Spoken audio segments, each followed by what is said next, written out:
Immigration is a hot topic in America today, but the controversy of immigration was even more prevalent in the 19th century. The United States of America got wrapped around the concept of nativism. At the time, U.S. citizens were predominantly of British origin, and many people did not want the United States to embrace people from different cultures, different looks, and languages. Even though over 10,000 Chinese immigrants helped build the Transcontinental Railroad, the first rail line that allowed the U.S. to travel from the East Coast all the way to the West Coast, the government thanked them by passing the Chinese Exclusion Act of 1882. This law banned Chinese immigration for 10 years, even though Chinese immigrants helped build the railroad. Also, Congress passed more restrictions against Chinese immigrants already living in the United States to become U.S. citizens, as well as the fear that they could still be deported. Nativism became violent as 28 Chinese coal miners were massacred at Rock Springs, Wyoming in 1885. No one ever got convicted of the massacre. It wasn't just based on race.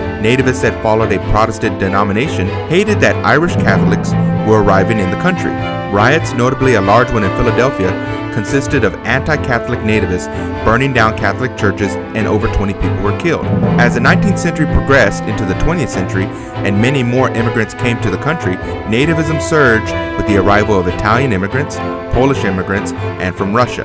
By the year 1910, there were 13.5 million immigrants living in the United States. Now keep in mind, there was a significant portion of Americans within the Protestant community that helped immigrants and other people in need with the push of the social gospel movement. That will be discussed in another video. However, nativism had spread through much of the population, and the leaders of the country passed more legislation that was in line with nativism. Later on, we will discuss the negative ramifications of nativism that grew into something even more sinister.